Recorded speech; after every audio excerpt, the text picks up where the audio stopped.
222 millions de dollars, c'est l'enveloppe financière que le Fonds mondial va investir au Mali pour les 3 prochaines années à venir.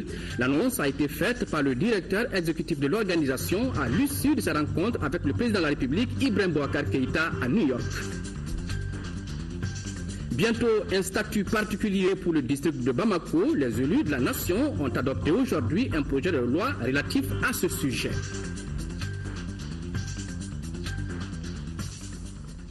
Et puis, notre invité est le ministre de l'économie et des finances avec Bouaré, Fili Sissoko. Nous parlerons des conclusions de la mission du FMI au Mali.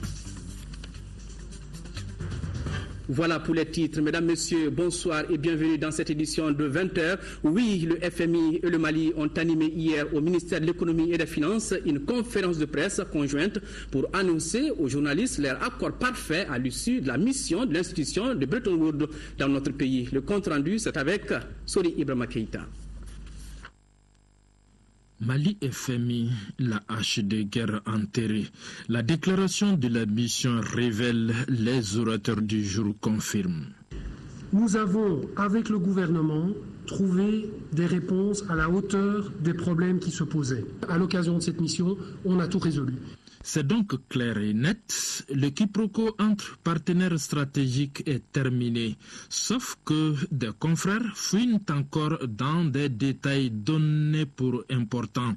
Alors, qu'en est-il précisément de la fameuse question de l'avion présidentiel et du contrat militaire d'équipement? Nous avons d'abord traité l'avenir. L'avenir, c'était de se mettre d'accord pour combler une disposition du Code des marchés qui soustrayait les achats secret défense et les achats intéressentiels de l'État à la discipline du Code des marchés publics. C'est le vide juridique qui a donné lieu à cette pratique qui a été quasi généralisée, c'est vrai, et c'est dommage. C'est pour ça que on n'a pas lésiné sur les moyens quand il s'agit vraiment de redimensionner, mais tout en veillant aussi à sauvegarder l'intérêt des opérateurs de bonne foi.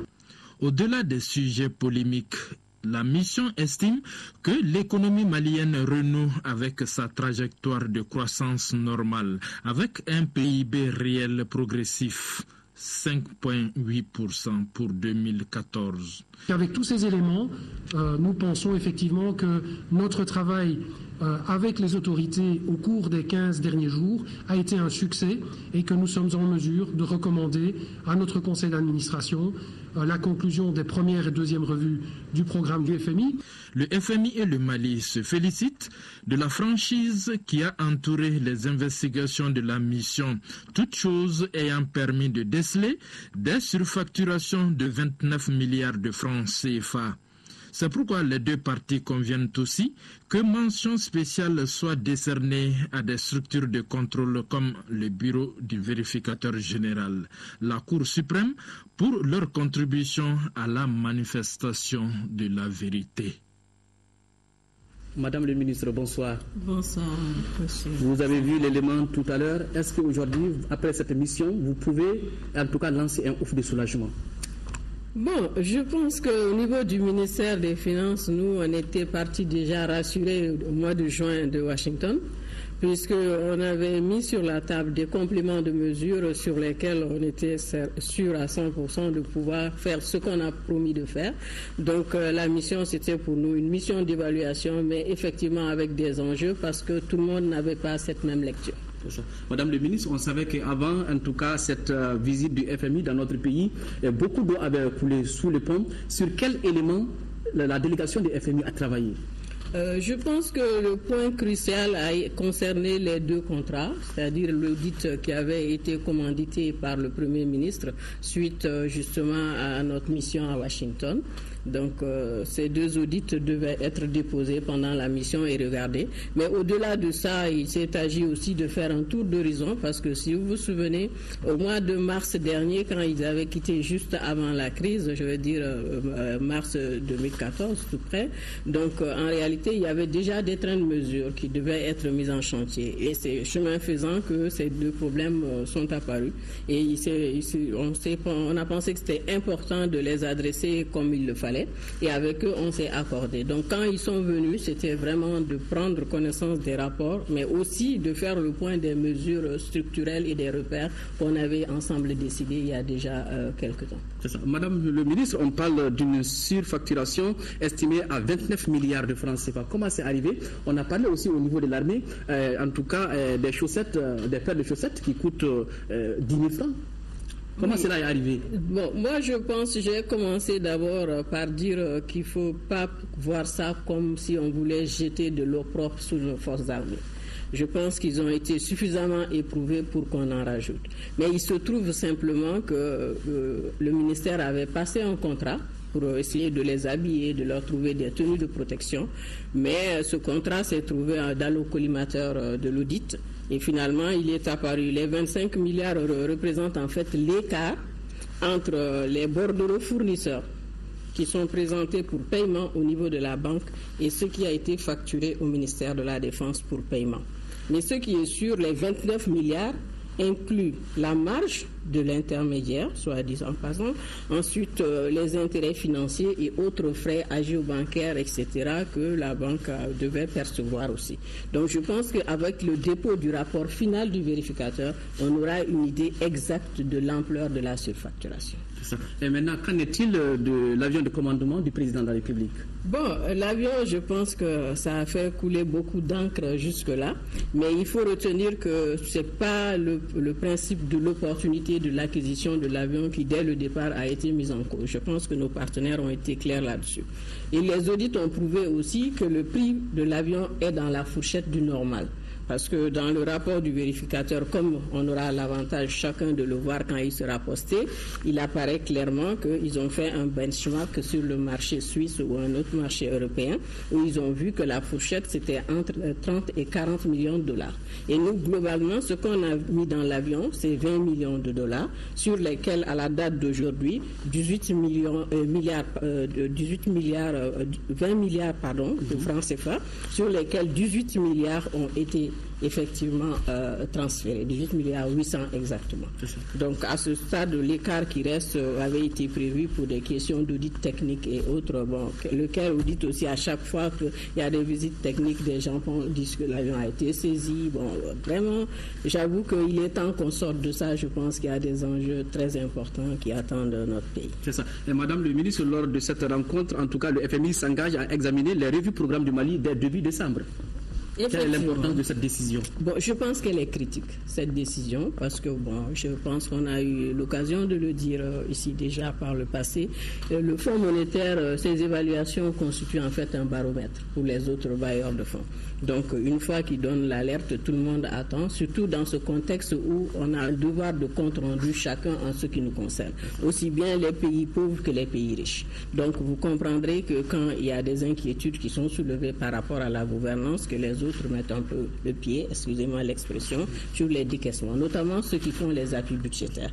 Donc, l'enjeu, c'est qu'avec ce feu vert-là qui vient d'être donné, c'est les appuis budgétaires qui vont reprendre à être préparés pour présentation aux différentes autorités de décision dans les pays donneurs. C'est ça. Madame le ministre, quelles sont les conclusions, en tout cas fortes, qu'on peut retenir lors de cette mission du FMI? Bon, les conclusions générales, c'est que nous pensons que ces incidents de parcours ont été une bonne chose.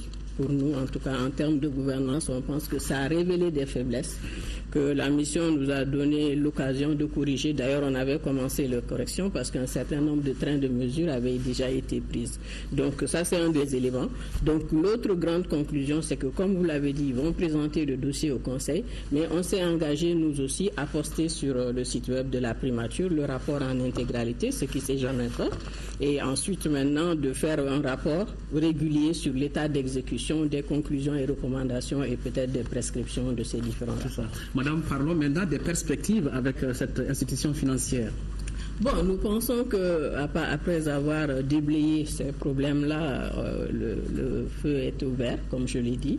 Donc, on va essayer d'avancer avec la facilité élargie de crédit, comme initialement engagé quand on est arrivé. Et nous espérons qu'avec tout ce qu'on a mis en place comme dispositif, nous-mêmes, on est très confiants que les choses pourront aller de l'avant. Vous avez quelque chose à ajouter? Bon, à ce stade, vraiment, c'est de remercier nos collaborateurs et les services techniques pour l'immense travail abattu depuis le mois de juin, je pense qu'il n'y a pas eu de répit. Personne n'a eu de vacances au niveau du ministère des Finances, le ministère de la Défense aussi. Les remercier pour vraiment leur esprit de collaboration. Ce n'était pas des mesures faciles, mais j'avoue qu'ils ont joué le jeu et on a travaillé la main dans la main. C'est ce que je retiens de cette mission. Merci Madame le ministre. C'était là donc Boiré Fili Sissoko. On parlait des conclusions de la mission du FMI qui s'est achevée ici à Bamako. Mettre fin au sida d'ici à 2030, c'est le but visé par l'ONU-SIDA. En marge de la 69e Assemblée générale des Nations Unies, elle a organisé une rencontre de haut niveau qui a réuni les chefs d'État et de gouvernement et d'éminentes personnalités. Le but est de mobiliser les fonds pour éliminer définitivement cette pandémie. Le président de la République, Ibrahim Boubacar Keïta, présent à cet événement, a reçu en audience le directeur exécutif du Fonds mondial qui entend investir au Mali 222 millions de dollars pour les 3 prochaines années. Le chef de l'État a également eu plusieurs entretiens avec d'autres personnalités. Le point avec nos envoyés spéciaux, Ibrahima Traoré et Ibrahima Koulibaly. Ces 10 dernières années, le nombre de décès liés au sida a reculé de plus de 30%. Et les nouvelles infections ont baissé de plus de 11%. Chiffre publié par ONU-SIDA. Elle espère que l'épidémie puisse être vaincue d'ici à 2030. Conviction de son premier responsable, Michel Sidibé, qui a réuni plusieurs chefs d'État et de gouvernement ainsi que d'éminentes personnalités. Il sollicite leur accompagnement pour mobiliser davantage des fonds afin d'éliminer définitivement le sida. Son premier soutien, le Mali, dira le président de la République, qui apprécie la valeur de l'homme. J'honore les valeurs du Mali. Quand j'entends un homme dont la réputation n'est plus à faire, comme Jeffrey Sachs, nous dire toute son admiration pour Michel et le travail qu'il fait, quand j'entends le secrétaire d'État John Kerry dire la même chose, mon ami Jacob Zuma, pourquoi voudriez-vous que je ne fusse pas heureux? On va dire encore les paroles disjonctifs, mais je suis heureux. Et de ce que mon jeune frère fait à la tête de l'ONU-SIDA. Ce faisant, il honore tout le peuple malien, tout le Mali. Et il me fallait venir aujourd'hui, lui emporter témoignage, l'encourager et lui dire qu'il a la considération, le respect et l'amour de tout le Mali. Qu'il continue à faire de la belle œuvre pour le monde, pour l'humanité. C'est émouvant, c'est touchant parce qu'on peut avoir toutes sortes de reconnaissances, mais lorsque votre pays ne vous reconnaît pas, lorsque votre président ne vous appuie pas, vous savez, dans le monde d'aujourd'hui, vous n'avez aucun réel support. Et ce que le président a dit m'a touché et j'avais envie de pleurer. Et bien sûr que venant de lui, le connaissant, je sais qu'il ne le dira pas s'il ne le pense pas. Et je me battrai pour mériter cette confiance-là pour lui et pour le Mali. Cet événement a été suivi d'une entrevue entre le chef de l'État et le directeur exécutif du Fonds mondial de lutte contre le sida, la tuberculose et le paludisme. Marc Dibul est venu réitérer au président Ibeka l'engagement de son organisation à aider le Mali à faire face au sida. Eh bien, concrètement, nous avons vu que lors des 10 dernières, ou je peux même dire les 13 dernières années, nous avons utilisé au Mali en termes de ressources financières un montant évalué à peu près à 105 millions de dollars des États-Unis. Et au cours des 3 prochaines années, nous allons devoir investir un montant d'environ 222 millions de dollars des États-Unis. Tout ceci pour vous indiquer que nous sommes sur le voie du progrès et aussi grâce au leadership du président de la République du Mali, nous allons mettre les ressources nécessaires afin de pouvoir mener le combat contre le sida. Le président de la République a aussi rencontré le président de la 69e session de l'Assemblée générale des Nations unies. Leur entrevue a essentiellement porté sur les différents sujets d'actualité en cours de discussion à New York. Ibrahim Boubacar Keïta a ensuite reçu en audience le directeur exécutif de l'UNFPA. Le Fonds des Nations unies pour la population est déterminé à renforcer sa coopération avec le Mali. Du renforcement de la coopération, il en a été question aussi avec le ministre norvégien des Affaires étrangères. Norway has had a very long and strong and warm relationship with Mali. Comme vous savez, la Norvège et le Mali entretiennent des relations d'amitié qui datent depuis très longtemps. Et donc nous sommes venus dire à mon collègue ministre des Affaires étrangères du Mali notre appui au processus de paix qui est en cours actuellement au Mali, qui était effectivement le premier point de notre discussion.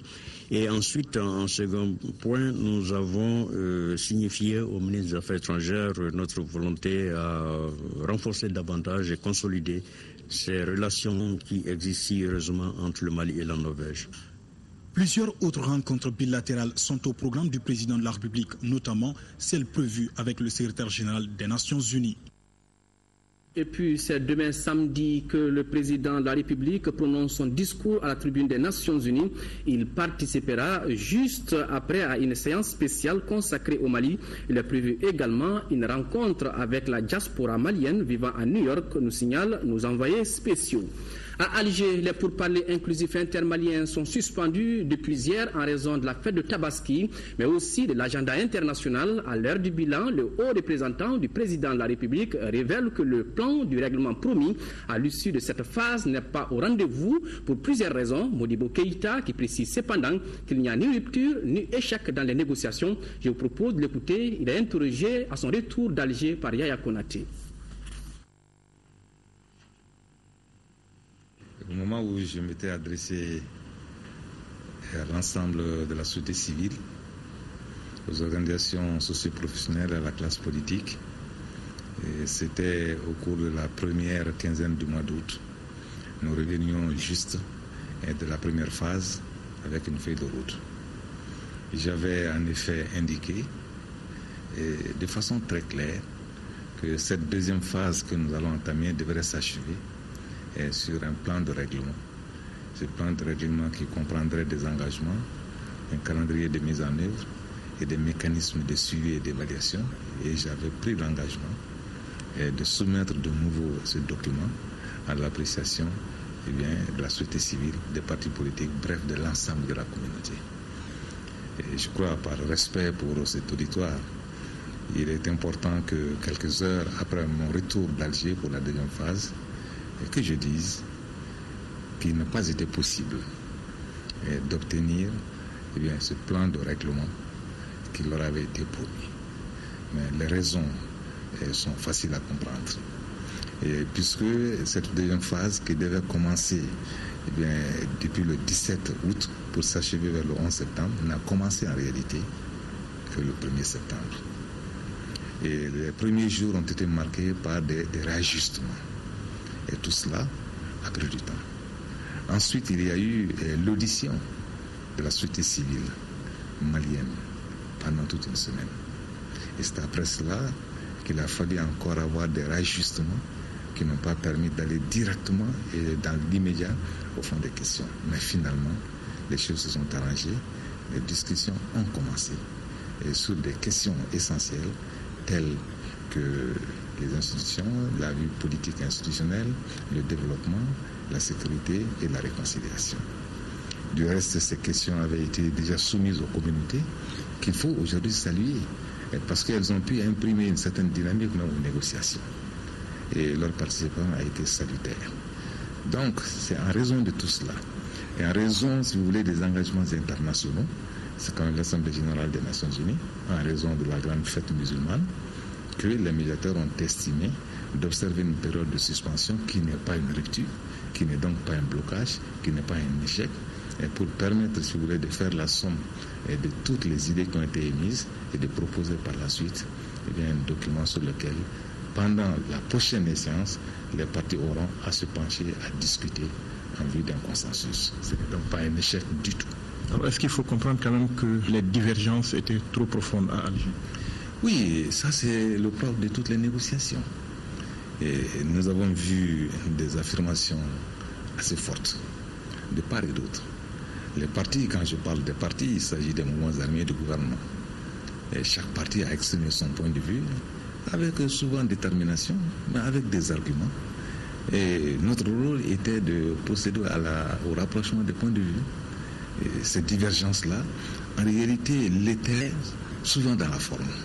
Mais je crois qu'en entrant dans le fond, les gens pourraient effectivement s'acheminer vers des compromis. Alors, est-ce que vous êtes quand même optimiste au retour de cette phase 2 de Alger? Oui, tout à fait optimiste. Et qui a l'habitude des négociations ne peut qu'accepter ce qui s'est passé. Les négociations supposent beaucoup de patience, beaucoup de persévérance. L'essentiel, c'est d'avoir toujours présent à l'esprit les objectifs que l'on vise. C'est pourquoi je suis très optimiste, et puisque cet optimisme se fonde aussi sur l'engagement de la médiation internationale, qui n'a ménagé aucun effort et qui, avec beaucoup de talent et beaucoup de tact, a écouté patiemment toutes les parties. Je pense qu'on s'achemine vers des rivages sereins. Vous avez donc dit que les négociations ne sont pas interrompues. À quand la reprise? Bon, il est prévu, vous savez, les dates, il y a beaucoup de contraintes. Il est prévu qu'au début de la deuxième semaine du mois d'octobre, que les parties se retrouvent à Alger pour amorcer le rapprochement des points de vue. Mais en attendant, des réunions préparatoires pourraient regrouper les chefs des délégations et la médiation. Autre grand titre de l'actualité, place de la République, les députés ont adopté aujourd'hui 2 projets de loi. Il s'agit des textes portant modification du Code des collectivités territoriales et du statut particulier du district de Bamako. Ibrahim Tchokari, compte rendu. L'Assemblée nationale a adopté en un vote groupé 2 projets de loi portant respectivement modification de la loi portant sur le Code des collectivités territoriales et du statut particulier du district de Bamako. Le texte a été approuvé par 132 voix pour, 0 contre et 1 abstention. Les innovations introduites dans le Code des collectivités territoriales et le statut particulier du district de Bamako visent à faire de la régionalisation une opportunité pour un développement harmonieux, équitable du territoire national. Fera en sorte que d'une région à l'autre, nous puissions avoir le même niveau de progrès, le même niveau de développement. Cet instrument va permettre donc à l'État d'avoir non pas un contrôle, mais une contribution significative en faveur du développement régional. Il s'agissait pour nous de démontrer notre volonté d'aller plus loin que ce que nous avons fait jusqu'à présent dans le cadre de la régionalisation, en légitimant bien ceux qui vont gérer cette décentralisation, cette régionalisation. Il ressort donc de l'examen des différentes modifications apportées à ces 2 lois qu'il y aura désormais l'introduction du suffrage universel direct pour l'élection des organes délibérants de la région et du district de Bamako. Les conseils régionaux et du district seront élus par l'ensemble des électeurs des régions et du district de Bamako, entre autres. Autre projet de loi adopté par les honorables députés, la loi modifiant la loi 06-044 du 4 septembre 2006 portant loi électorale. Au titre des innovations, il y a l'introduction du suffrage universel direct dans les élections régionales et du district de Bamako, l'élargissement des attributions de la CENI et de ses démembrements à la supervision de l'élection des conseils régionaux et ceux du district de Bamako. L'adoption du projet de loi électorale aujourd'hui, c'est juste pour faciliter certaines situations, notamment l'organisation des prochaines élections communales et régionales. Et certaines situations, une autre situation que vous connaissez bien, la situation sécuritaire qui est présentement en train d'être discutée à Alger. Ce dernier projet de loi a été adopté à 114 voix pour, 0 contre et 2 abstentions. Dans le cadre du démarrage des opérations d'achèvement et de pérennisation du RAVEC 2014, il sera organisé la formation des agents recenseurs des communes du district de Bamako les lundis 29 et mardi 30 septembre 2014 à 9h. Tout absent à la dite formation sera systématiquement remplacé. Et puis le ministre des Affaires religieuses et du culte, Tcherno Amadou Oumar Asdiallo, a quitté Bamako vendredi pour New York aux États-Unis, au siège de l'Organisation des Nations Unies sur invitation de M. Jean-Paul Labordé, directeur exécutif du comité du Conseil de sécurité des Nations Unies contre le terrorisme. Le ministre des Affaires religieuses et du culte présentera une communication au cours d'une réunion du comité sur le thème « La lutte contre l'incitation à la commettre des actions terroristes motivées par l'extrémisme et l'intolérance. 5 jeunes volontaires américains ont prêté serment ce matin. Cette cérémonie marque le retour des volontaires de la paix dans notre pays après 2 ans d'absence. Ce premier groupe sera affecté dans la région de Sikasso pour une durée d'1 année. Ils vont travailler dans les secteurs de la santé publique et du développement des petites et moyennes entreprises. Lamine Keïta, reportage. Ils sont 5 volontaires, dont 2 dames, à prêter serment. Cette prestation de serment s'inscrit dans le cadre de la reprise des activités du corps de la paix dans notre pays depuis 2012. Un moment de joie salué par les volontaires. 3 d'entre nous ont pris une décision spécifique de retour dans le pays où ils avaient quitté dans la tristesse et la précipitation il y a 2 ans. Les raisons de leur retour varient, mais ils diront tout indéniablement qu'ils ont un grand amour pour le Mali et pour les Maliens. Une fois la cérémonie terminée, les volontaires rentreront, accompagnés par leurs homologues, dans des villages un peu partout dans la région de Sikasso. Ils vont faire la connaissance là-bas de leurs Djatigi. Ils seront hébergés dans des maisons simples. Ils vont manger, boire et partager la vie quotidienne avec les gens des différents villages où ils sont. C'est un symbole de rapport fructueux entre nos pays, a souligné le chargé d'affaires de l'ambassade des États-Unis au Mali. Le gouvernement des États-Unis est engagé à maintenir notre forte relation avec le Mali dans le soutien de la démocratie et du développement. Je suis certain que le corps de la paix continuera à jouer un rôle majeur dans ce processus. Quant au ministre de la Santé et de l'Hygiène publique, il a remercié le gouvernement des États-Unis pour leur apport appréciable dans le développement de notre pays. Je ne voudrais pas économiser mes éloges à l'endroit de ces volontaires qui, dans ces coins les plus reculés du Mali, contre vents et marées, ont offert toute leur bonne foi pour partager les jours quelquefois très difficiles avec nos populations. Plus de 2800 volontaires ont déjà servi avec le corps de la paix au Mali de 1971 à 2012 sans interruption. Le découpage du gâteau de la paix et de l'amitié a mis fin à la cérémonie. La Mecque fête le 84e anniversaire de sa fondation, un moment de convivialité pour tous les Saoudiens où qu'ils se trouvent ici au Mali. L'ambassadeur du Royaume d'Arabie Saoudite a organisé une réception à cet effet. À cette occasion, l'ambassadeur a exprimé sa satisfaction de célébrer cette fête avec ses frères maliens.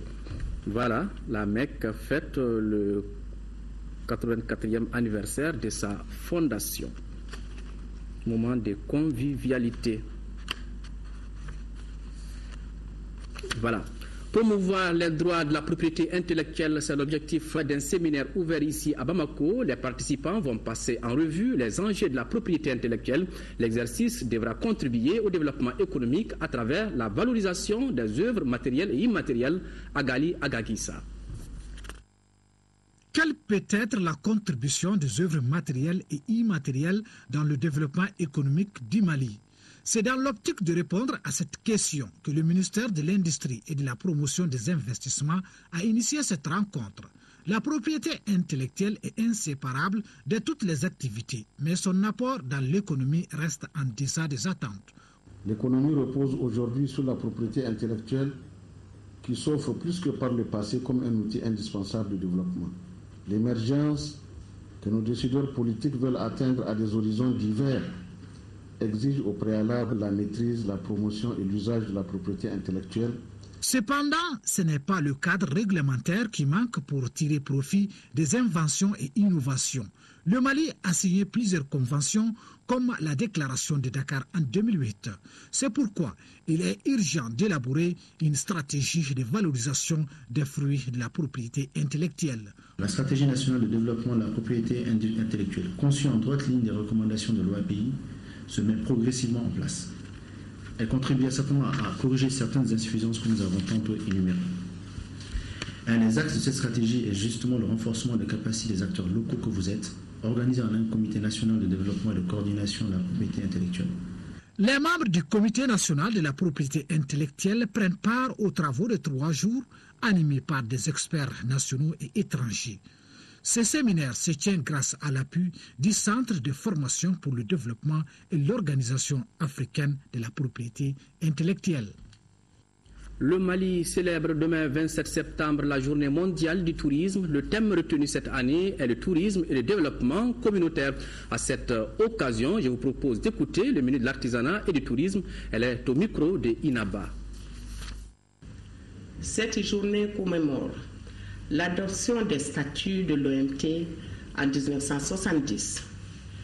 Le thème retenu cette année par l'instance mondiale du tourisme porte sur le tourisme et le développement communautaire.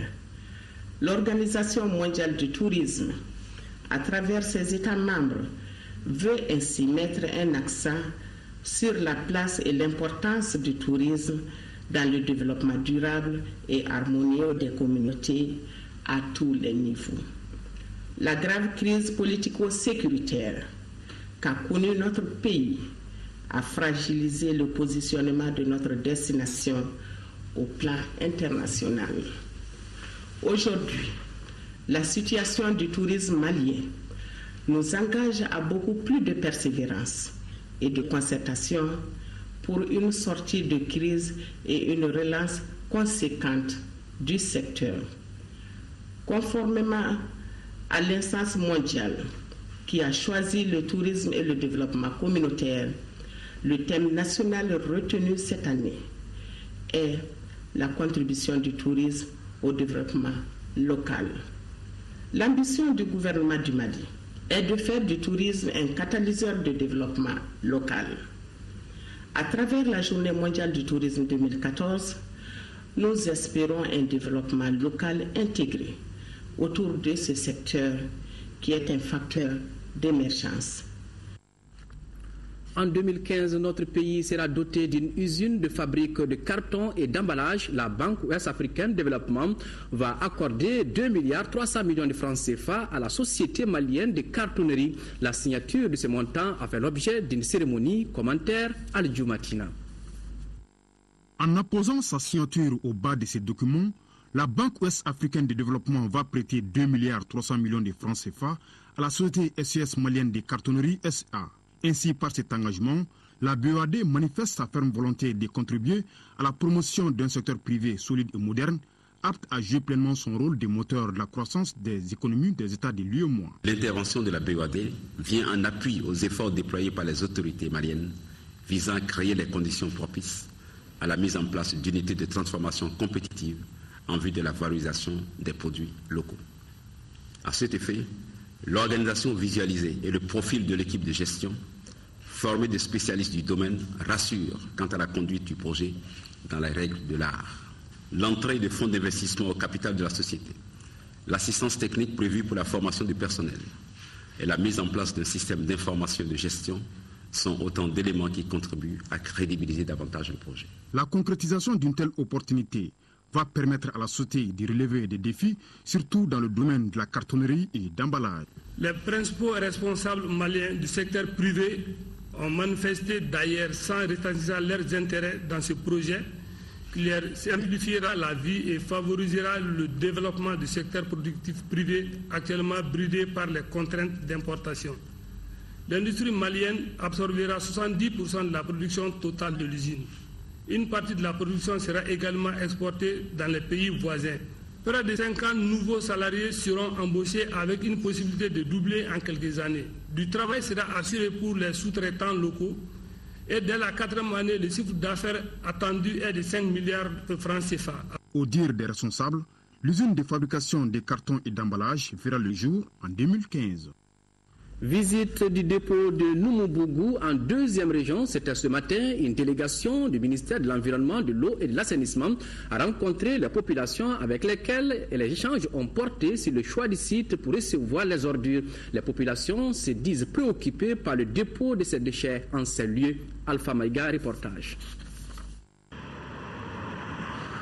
C'est à une trentaine de kilomètres de Bamako, dans la commune de Kiamfala, en 2e région, que les déchets de ménage de Médinokoura sont versés. À présent, on n'est pas convaincu, on n'est pas d'accord, parce que tout le monde sait que les ordures portent beaucoup de choses. Et c'est pour mieux informer les uns et les autres que les responsables du ministère en charge de l'environnement et de l'assainissement ont tenu à rencontrer les populations de la localité pour échanger sur les différentes préoccupations. Il faut toujours continuer à faire la sensibilisation. Je crois qu'il y a eu une mauvaise compréhension de la part de mes frères de Tienfala. Le fait que les déchets sont arrivés ici d'une façon accidentelle a provoqué un désarroi dans la population, mais en réalité, les déchets n'étaient pas prévus pour Tienfala, c'était prévu pour Safo qui en demande. Et la façon dont les déchets ont été déposés aussi n'était pas due à nous, parce que les camions se sont embourbés en cours de chemin, c'est pourquoi les déchets ont été déposés n'importe comment. Et là, nous allons trouver la solution. La délégation a saisi l'occasion pour visiter le site. 300 000 mètres cubes de déchets y seront traités. La cellule est fin prête pour être exploitée. Ça veut dire quoi? Ça veut dire qu'on peut venir déverser les déchets dans la cellule. C'est 200 mètres sur presque 190, moi je dis 200 mètres sur 200, avec une profondeur de 9 à 10 mètres en fonction des lieux. Pour une période de plus de 6 ans, 7 ans, si on a pu faire le compactage normalement. Aujourd'hui, l'assainissement constitue une véritable préoccupation de tous. Chacun aspire à vivre dans un cadre assaini, un droit fondamental.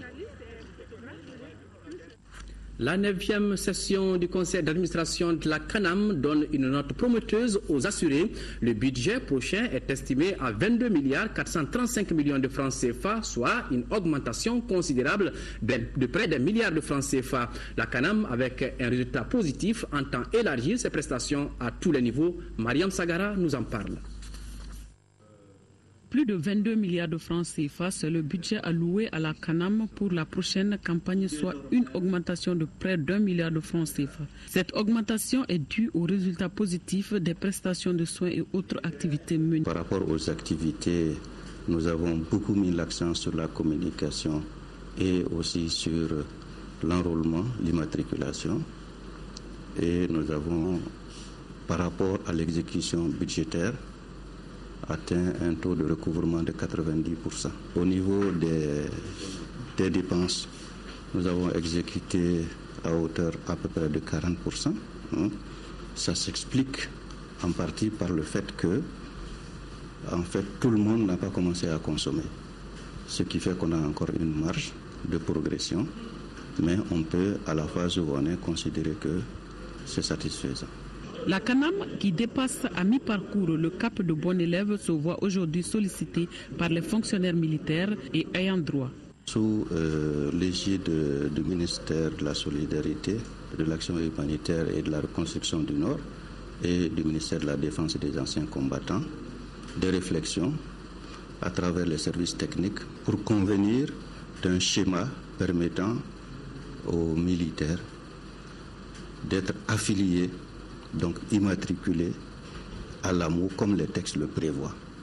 Les avancées enregistrées sur le terrain démontrent, si besoin est, que l'AMO s'enracine progressivement.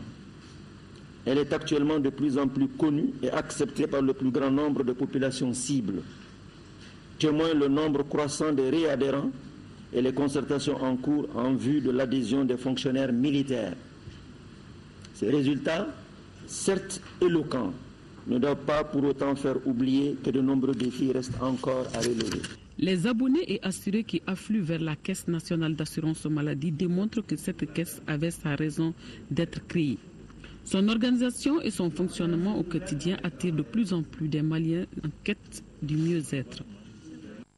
Activité similaire, le Conseil de gestion de l'Institut national de formation en équipement et en transport vient de tenir sa 15e session. À l'ordre du jour de cette rencontre, l'examen et l'adoption de la décision portant organisation de l'Institut. Reportage Rachel Tessougué. Au cours de la présente session, les administrateurs devront examiner la décision portant organisation de l'Institut national de formation en équipement et en transport INFET.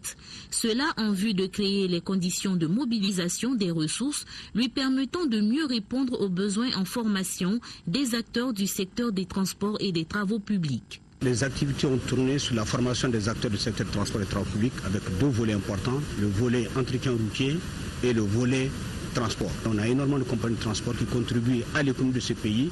On voudrait que ces compagnies se professionnalisent pour favoriser la création d'emplois.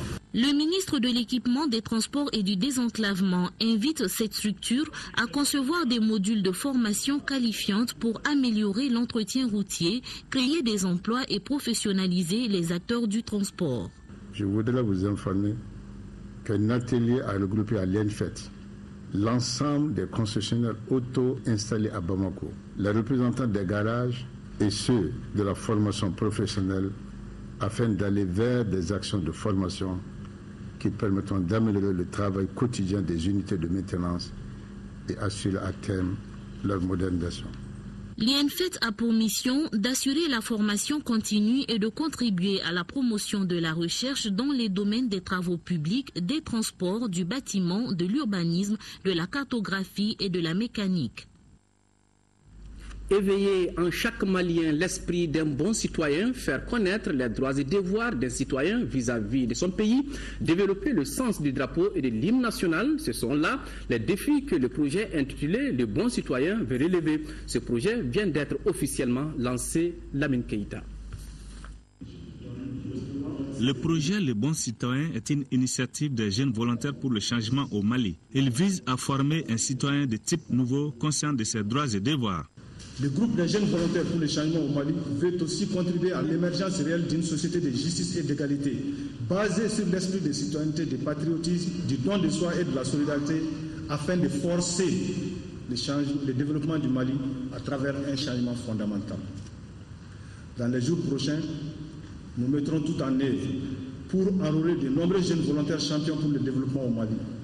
Nous allons nous mobiliser à travers l'information, la sensibilisation pour le cap de la paix durable et de vivre ensemble pour un relèvement total de notre pays et son essor dans le concert des nations émergentes d'ici 2017. Une initiative à saluer qui va en droite ligne des prérogatives du ministère de la Jeunesse et de la Construction citoyenne selon le chargé de mission du département. Aujourd'hui, tous s'accordent à reconnaître que la grave crise dont notre pays est plongé, au-delà de ses considérations politico-économiques, est fondamentalement citoyenne, d'où la nécessité de repenser le Mali day. Le Mali a besoin d'une jeunesse consciente et unie autour de l'essentiel, a lancé le deuxième vice-président de l'Assemblée nationale. Le projet dont le lancement nous réunit ce soir permettra, je n'en doute pas, de transformer le potentiel humain qui constitue la jeunesse de notre pays en bouclier et moteur de relance de la renaissance nationale. Lèvons-nous dès maintenant pour préserver les acquis durement obtenus par nos illustres ancêtres, a renchéri le secrétaire général du projet Le Bon Citoyen. C'est parti pour la conquête du mouton, lancement à Kari de la vente promotionnelle de moutons par le Padeso en collaboration avec le Padepa KS. Les prix varient entre 35 000 et 100 000 francs CFA. Jafar Aïdara, compte rendu. Encore une fois, les populations de Caille vont bénéficier d'une vente promotionnelle de moutons de Tabaski grâce au projet d'appui au développement des productions animales dans la zone Caille Sud. Par sa portée sociale, elle va aider des familles à obtenir le mouton de Tabaski à moindre coût et par la même occasion assurer un débouché pour les éleveurs. Nous formulons des vœux que cette activité s'inscrive dans la durée et nous félicitons nos collègues de la commune de Koussané pour leur forte implication. Cette 5e édition de la fête des moutons vient à point nommé quand on sait que la spéculation et la surenchère des prix sur le marché connaissent un bond vertigineux. Si nous ne prenons pas garde, dans l'avenir, ce seront les institutions financières des pays voisins qui viendront financer les activités d'embauche de nos agro-éleveurs. Intégration, CEDEAO et UMEA oblige. Ce cheptel venu de Koussané, de Konsika et de Djadjumbera se vend entre les fourchettes de 35 000 à 100 000 francs CFA. Je voudrais vous inviter également à explorer d'autres pistes. Il faudrait que certains hommes d'affaires locaux puissent avoir l'information et se rendre compte également que c'est un chronoporteur qui peut leur apporter quelque chose. Donc nous devons explorer plusieurs voies parce que nous sommes conscients que c'est l'opportunité rêvée pour beaucoup de chefs de famille de pouvoir avoir un mouton de taille acceptable à un prix raisonnable. Donc nous savons que c'est une bonne initiative et nous allons tout faire pour qu'elle soit pérennisée. Cette opération de vente promotionnelle de moutons facilitera et sécurisera l'approvisionnement de la ville de Kayi en moutons. Les travaux de réhabilitation de l'avenue de l'an 2000 à Ségou se poursuivent et vont s'intensifier avec la fin de l'hivernage. C'est du moins l'avis des responsables en charge de ce chantier qui vise à améliorer le cadre de vie de la cité de Balanza. Nouhoum Sissoko pour Mali Actualité. L'avenue de l'an 2000 de la ville de Ségou s'étend sur 9,5 km. Depuis sa réalisation à la faveur de la CAN 2002, cette route connaît plusieurs types de dégradations. Pour justement faire face à cette situation et améliorer l'avenue en la dotant d'infrastructures d'assainissement, que le gouvernement a initié ce projet de plus de 10 milliards de francs CFA. Les travaux, comme vous voyez, ont déjà démarré. Comme vous voyez, à la base, au niveau de la centrale d'enrobage, nous sommes en train de faire le stockage des matériaux pour les travaux de revêtement. Et aussi, on a commencé, bien sûr, les travaux de pavage. Et aussi, il y a le brigade topo maintenant sur le chantier qui sont en train de faire le travail topographique, les vrais topographiques. On a encore parallèlement à ça, donc on a notre dossier d'exécution maintenant en cours d'approbation avec la mission de contrôle.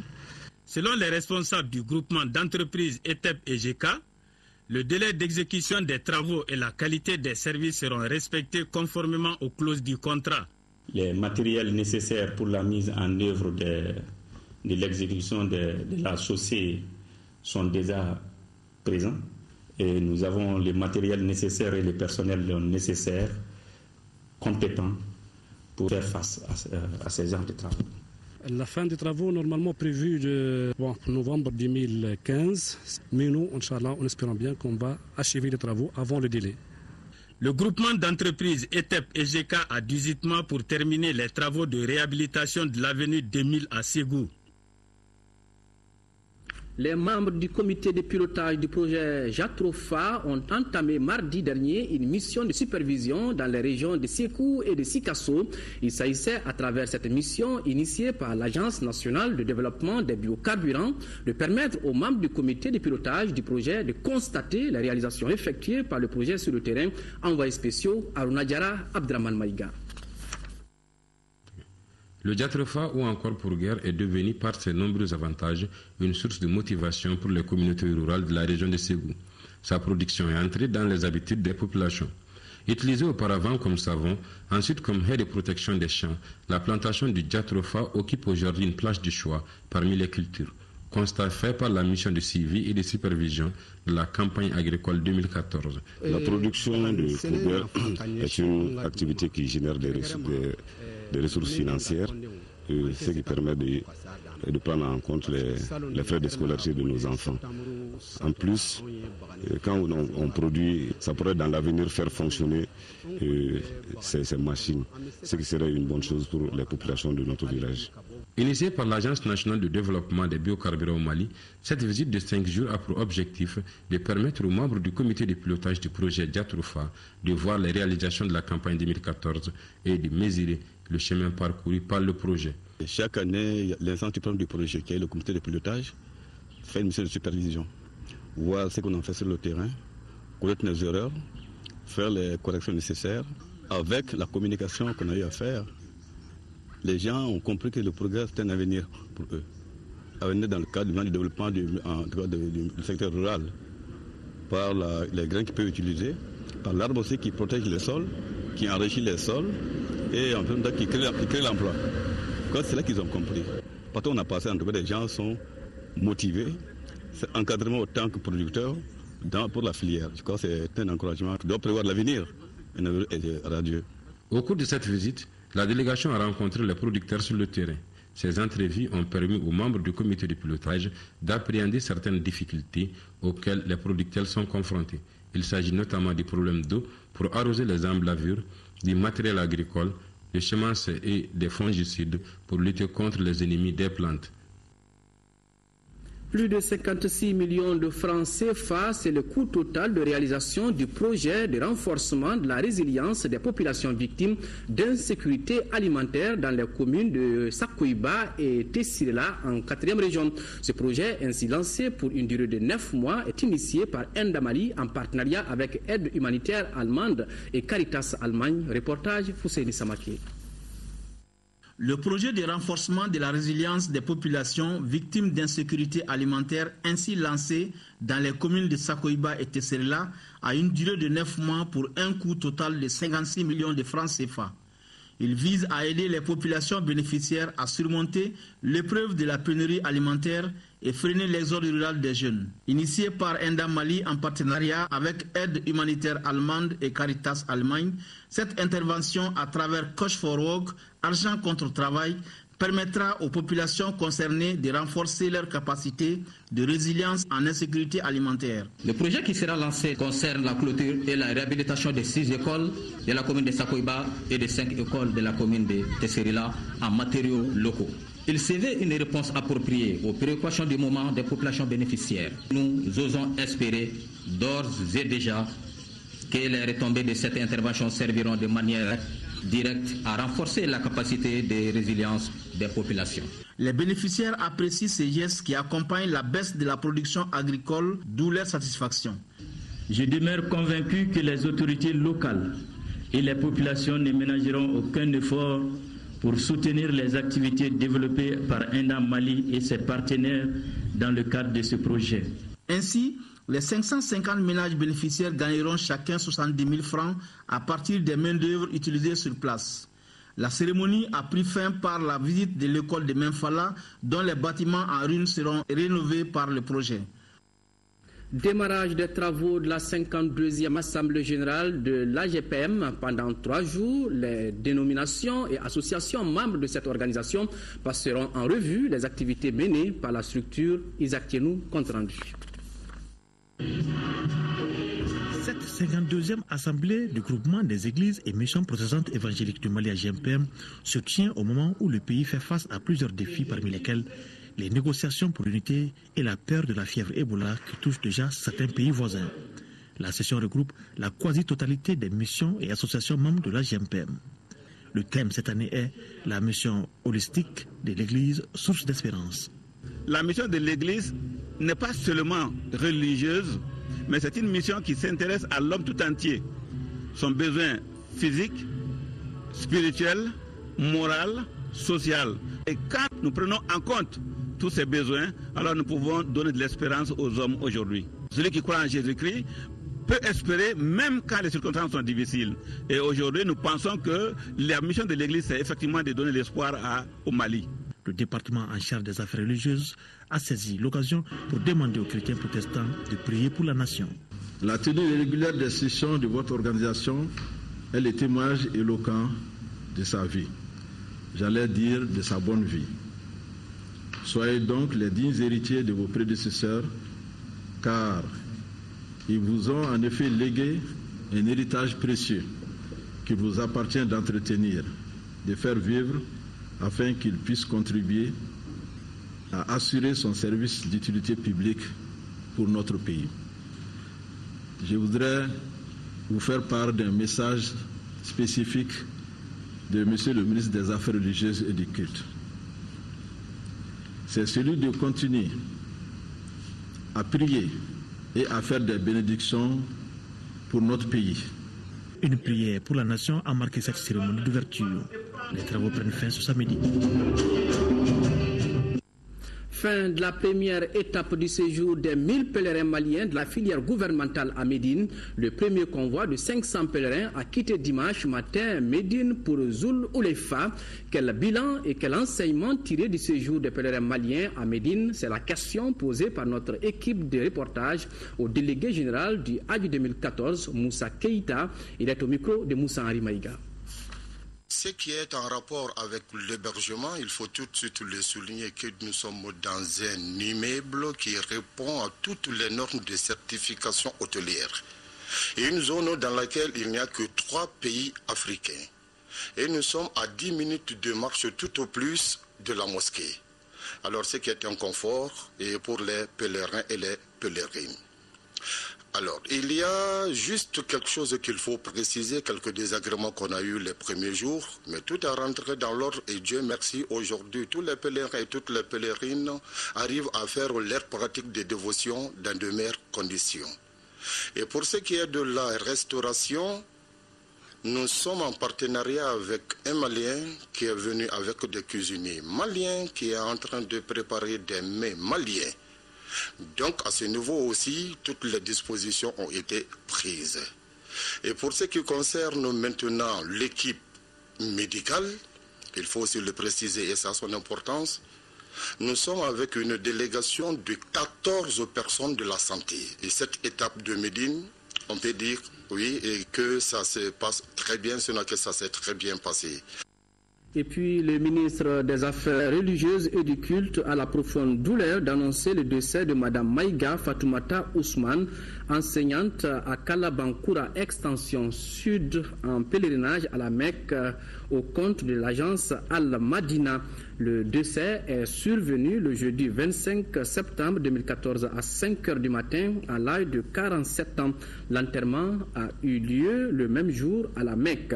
Le ministre des Affaires religieuses et du culte adresse au nom du président de la République, Ibrahim Boubacar Keïta, le Premier ministre de l'ensemble du gouvernement, ses condoléances les plus attristées à la famille de la défunte. Qu'Allah, le Tout-Puissant, l'accueille dans sa miséricorde. Amen. Et puis vous pourrez suivre juste après ce journal les différentes interventions en Bambara sur la marche de soutien au gouvernement qui s'est tenue donc hier, des propos recueillis par Marc Koulibaly. La finale de l'Afro-Basketball féminin des moins de 18 ans se joue demain, samedi, au Caire. Elle oppose le Mali à l'Égypte. À cet effet, le ministre des Sports invite le public national sportif à soutenir les Aiglones qui sont d'ores et déjà qualifiés pour la Coupe du monde de basket de la catégorie. C'est la fin de cette édition. Au nom de l'ensemble de la rédaction, merci de votre aimable attention. Demain à 13 h, vous avez rendez-vous avec Amara Malé Diallo et pour les éditions du soir, vous serez avec Ibrahima Djambélé. Au revoir et qu'Allah bénisse le Mali.